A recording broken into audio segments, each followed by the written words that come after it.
il faisait ses réalisations en route, a su faire les mâts un peu partout. Donc voilà, c'est quelqu'un qui aime beaucoup la prière. Et vous pouvez être là, vous sortez de la retraite, il te dit, après si il y a Mikolo, le monde est toujours ça, mais il a bien dit, ah, papa, toute ma retraite. C'est juste pour dire que après la prière, après la retraite, il faut encore prier. C'est vraiment un bon pasteur, quelqu'un qui sait suivre les autres. Quand tu ne te fais pas voir, il est là, il sait être là pour les autres, le moment difficile. Vraiment, c'est une très bonne personne. Voilà ce que je peux dire, Fess. Hi everyone, I hope you guys are doing okay. Je viens au travers de cette vidéo rendre témoignage de la vie de mon frère Nathan Igwake. On a étudié ensemble avec Nathan Igwake au collège Saint-Théophile. Et Nathan avait une particularité, il était un grand dérangeur. Nathan était vraiment un très grand dérangeur.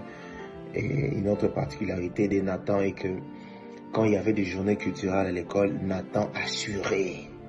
Lui, il aimait ça, il assurait. Et le voir aujourd'hui devenir prédicateur, prophète, prêcher la parole de Dieu, particulièrement moi, je bénis le Seigneur pour ça.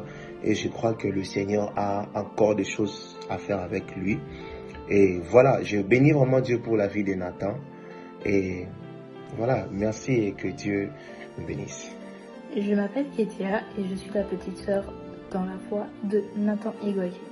Et moi, nous nous sommes connus à l'église, dans le service, alors que j'étais nouvelle et que je ne savais pas à qui parler. Il était cette oreille qui m'écoutait, cette bouche qui m'orientait et cette personne, cet appui dont j'avais besoin. Loin d'être quelqu'un de très réservé, il est quelqu'un de très ouvert, très gentil et très véridique. Pour son livre, je lui souhaite beaucoup de succès, beaucoup de courage surtout, étant donné que c'est quelque chose de pas très facile à faire. Et je prie à ce que le Seigneur lui remplisse encore d'inspiration afin de nous édifier comme il sait le faire. Beaucoup de courage à lui et nous sommes là pour la suite. Bonjour à tous, ici pour vous l'apôtre Michael Polifelo. Si je dois parler de lui, je dirais beaucoup de choses. Mais s'il y a quelque chose de majeur qui m'a toujours marqué en l'ayant dans ma vie, c'est le service. C'est quelqu'un qui est toujours prompt à servir les autres.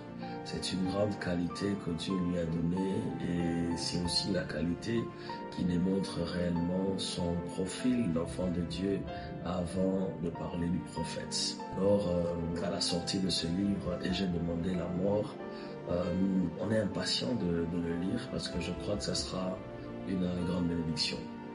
S'il y a des attentes par rapport à ce livre, ça serait de s'attendre à un livre préventif, curatif, pédagogique, mais aussi poétique parce que c'est quelqu'un qui écrit bien. Donc je vous recommande vivement d'acheter ses livres, de lire ses livres et je crois que ça sera pour vous une grande bénédiction. Que Dieu vous bénisse abondamment en faveur et grâce. Bonsoir, moi c'est Divine Igwake, la sœur de Nathan.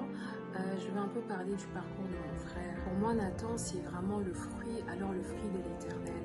Nathan, pour qu'il devienne le Nathan qu'on connaît aujourd'hui, le prophète Nathan, le serviteur de Dieu, Nathan a vraiment et réellement cherché Dieu.